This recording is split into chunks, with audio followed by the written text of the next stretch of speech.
Hey everyone, this is Noah with The Life of the Zigs, coming at you with another video on how to create your dream kitchen, turning it from this into this, and the simple steps it'll take to complete such a task like this. So let's get started. Alright, so to start off, you need to start getting your appliances out of the way. This can be a hard task as they're heavy. So either find a friend or get a little dolly and strap them to that and use it to get them out. Thankfully, I had a dolly and I didn't really have to go down many steps, so I was able to get them out on my own.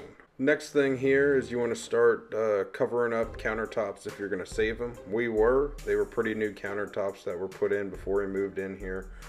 So just start taping them up, covering up, and start removing the sink as well, because that'll just be in the way when you're covering up the countertops. Alright, so next thing here, after the countertops are covered, I'm just demoing. It's a simple process. Take anything out that you don't want. This honestly I feel like was the easiest part of the whole demo, or the whole kitchen process in general. You know, you don't need to worry about really saving much, especially for a renovation we're doing. You're just tearing everything out and throwing it away. Big step here too is we started to cover some stuff up so that dust wouldn't get into the living area, because the kitchen's pretty open and we were still using all the living areas around it. So that zipper system right there that you see putting in is a huge help in getting in and out and keeping all that dust and debris out of the living area. So you see here, starting to take up that tile floor. They used cement board on top of the plywood, screwed that and glued it down, and then obviously they had mortar and the tile on top of that. So getting the tile up was really easy, but it took some of the cement board up, which that was, like I said, glued down, impossible to get out. So I had to just leave it down and not get down to the plywood. Continuing with the demo, I'm just taking out electrical fixtures, boxes, cutting some holes where I'm going to need to run some wire later, taking out that backsplash, just getting ready for to start working here soon. Right here I'm just running some wire, fishing some wire up to new island lights that I put in.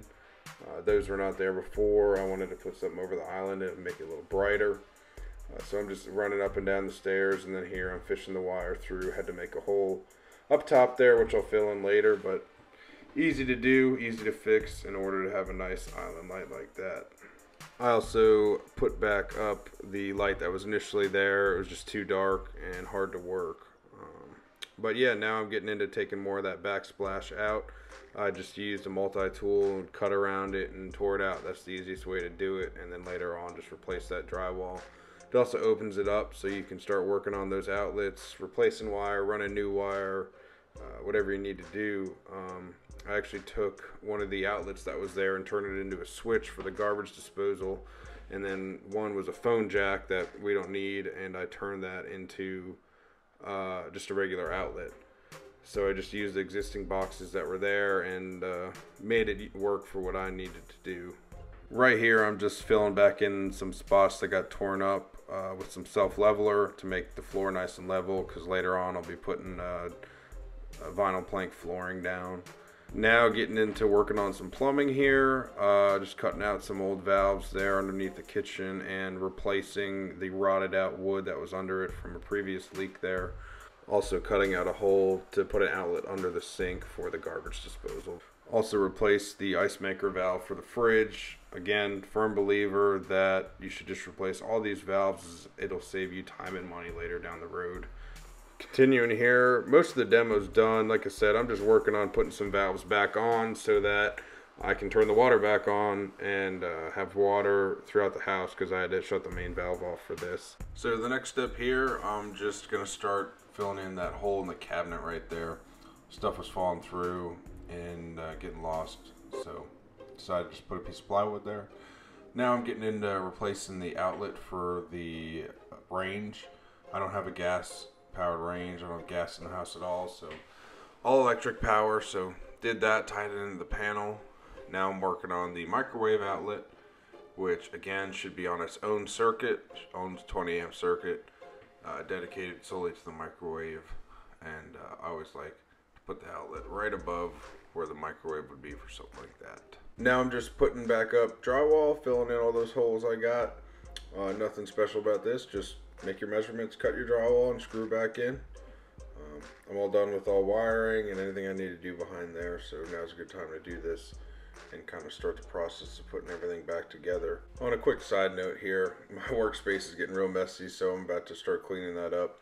I definitely think having a clean workspace really helps the flow of things go better. You know where everything's at, and it just doesn't get in the way as much. So basically, after every day I worked on the kitchen, I would just go through and just clean everything up and kind of prep it for the next day.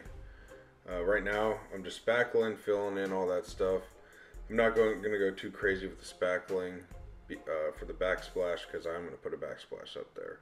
On to the next step, which is removing the drawers and doors of the cabinets. This is a little tedious, as there's a lot of them, and you got to take them all out. Make sure you label them. I just used blue painter's tape and a Sharpie and just labeled each one and made a map. Alright, so here I'm doing another coat of spackle real quick, filling it all in. You want to make sure you sand it down first and then spackle, which I did. Now I'm just starting to clean up some stuff here in a second, get it all prepped, and get the cabinets prepped and ready for painting. I use TSP on the cabinets. I really don't recommend that. I don't think it did the best job using TSP. I really think just hand sanding is going to be your best bet, which if I could go back, I definitely would do that, not TSP, because it did not do the best at roughing up the cabinets. But I used it and it worked out okay, but definitely not the best at sanding. The thing with TSP too is you really need to make sure you clean your cabinets good after. So I went back 2 times and just washed them down and made sure they were clean. Same thing, I'm repeating the process out here, putting the TSP on the cabinets. As you can see, I got my blue painter's tape, labeled them. Like I said, that's definitely the easiest way to do it. I also made a mock-up paint booth, you can call it, 2x4s and scrap wood, and I got like 0.06 mil plastic from Lowe's and stapled that up and used that, and that worked the best. I also used some hooks and string to run across the paint booth. As you can see, the doors are hanging up there. That again worked great. This is a lot of weight, but it works out. You can evenly space them out and just kind of wiggle them into the right place. Sometimes you got to put a little tape around it to keep them in the right place, but this again is a tedious process. I definitely recommend sanding. The TSP didn't do the best, but thankfully I had a good paint that worked out really well. So now I'm back inside the actual kitchen, taping up a lot more, kind of getting prepped to spray, because that's what I'm going to do. I'm going to spray all in here. Spraying can make a mess, so your prep work really is needed for spraying. Thankfully, again, I had like rolls of painter's tape in that plastic, and I just put up everywhere I thought would get messy. I was going to paint the walls later and the trim, so I wasn't too worried about that. But here you can see me spraying. Way easier than rolling or anything. Lightning fast. I probably sprayed all this in like 30 minutes, less than that even. The primer I used for this was the Sherwin-Williams Extreme Bond primer. I also used another primer called the UMA primer. Both did good. They're almost exactly the same and almost the same price. I got them from the Sherwin-Williams paint store and they did a good job. So now we're all done painting. It's dried. It's the next day or two. And we're doing some touch-ups. There were some run spots from the paint. Then again, it's because of spraying. I'm new to spraying. This is like the 3rd time I've ever sprayed anything. So you have some touch-up spots you need to do. Just take some heavy grit sandpaper to it, and then a little bit more fine sandpaper to do it. Back out in the garage working on the cabinet doors and drawers. Again, just sanding them, fixing up some touch-ups. Now I'm starting to spray the top coat on everything. The paint we used was Sherwin-Williams Emerald. The color we used was a greenish gray. I can't think of the exact name, but I'll put it in the description down below. I think it turned out really good. It was 1 coat coverage with spraying, and we love it so far. We've had this done for about 8 months now, and couple small chips, but that's because they got dinged up, and then again I blame it on using the TSP and not actually sanding it. So now this is really where the fun begins. You start to put everything back together. As you can see, I'm putting up the island lights, which are just pendant lights that I got off Amazon. I'll put them in the link down below. and they've turned out really good. They work good. I use the Edison light bulbs in them, and I really like that. Now I'm just doing another coat of spackle on the stuff that you are going to see, because we're not going to put a backsplash where that one outlet is right there. And now we're working on taking painter's tape off of everything, like the outlet and the valves over there, and just getting all that set up, ready to go. Just doing a quick coat of paint too to those baseboards that'll be in the kitchen. Not a big deal, just real quick slap it on there. Now this is the next day, and I'm going to start working on the counter lights right here. I used LED channels, which again I got off Amazon. They were really cheap. So they're diffuser channels that kind of hide the LEDs and make it look like more of an actual light. And then I bought LED strip lights, put them in the channels, and I got wire and splice connectors and ran the wire, spliced it all together, put the controller up and plugged it into where the microwave's going to plug into. It's not a big deal. It draws like less than an amp. I will, however, say when doing LED strip lights like this, make sure you get a good quality brand. The brand I got was not the best quality, and since then I've had to replace them and put a better quality brand in there. Still off Amazon, but make sure you read the reviews. I'm also using a smart controller with these LEDs, so I can control them from my phone or with my voice. I love that. You can put them on a timer, control them from your voice. It makes it really easy when your hands are full with cooking in the kitchen or working in the kitchen, or if you have kids like myself. A quick side note while I'm still working on these lights. This project took me about 12 days total. 12 full 8 to 10 hour days, and I think it turned out really well for that amount of time. I did it all by myself with some help from my wife. If you have friends or family that's willing to do this and wants to give you a hand, I definitely would get a hand, because something like this takes a while and it's not fun with your kitchen being out of service. Now I'm getting into putting back in the cabinet drawers and drawers. Again, I labeled them, so it's really easy. I just look at the map I made, take the number off, and say it goes right here. Putting also new handles on. We chose copper handles, again, from Amazon. These, I had a couple issues with some of them. They were a little bent out of shape. They weren't the straightest, but I had a lot of extra ones, so that worked out. I didn't have any issues with one. Again, I'll put that in the description down below, the ones we used. We also chose to use the same hardware for hinges that was already on there. It's old style hardware. This house was built in the 80s, but they're hidden, and if I wanted to go to new soft close hardware, it would have been about $300–400 just in hinges, and I didn't want to spend that because the ones we have are perfectly fine, they work fine, and they look good, I think. So if you have hidden hardware or you like your door hardware already, you don't need to change it. We just chose to change the handles, and that's all you need to do. Real quick, I'm just doing some cleanup and paint touch-ups. Took the time. I had about an hour left before my wife was going to get home from work, so I decided to touch everything up real quick and make it look real good and surprise her that with the cabinet drawers and doors back on. With most of the messy stuff being done now, I'm just starting to take some more tape off and do a little more cleanup. Now I'm going to paint the walls real quick. We didn't have much wall to paint, just that one side, as you can see, because everything under the cabinets was going to get a backsplash, so I wasn't worried about that. But just doing some taping where I'm going to paint and rolling away. I'm a firm believer in taping stuff. I hate cutting in stuff. I'm terrible at it, so I'm gonna taper all the way. I didn't tape the ceiling because I needed to paint that later on in the project, so I just wasn't gonna worry about it then and there. So here I'm getting into putting some trim back up around the window there, just using a pin nailer to put it in. I love the pin nailer. I feel like you don't need to fill in the holes when you use it because it's just so tiny. There's a beam I made. I made it out of 1x8s and some 2x4s for bracing. And that, all I did there is I just screwed it up and put the crown molding around it to hide the screws I used. Now I'm starting to put in the microwave. It's really easy. Just use the template they give you, follow instructions, and put it on. We chose to use all brand new Samsung appliances for a house. I definitely recommend using Samsung.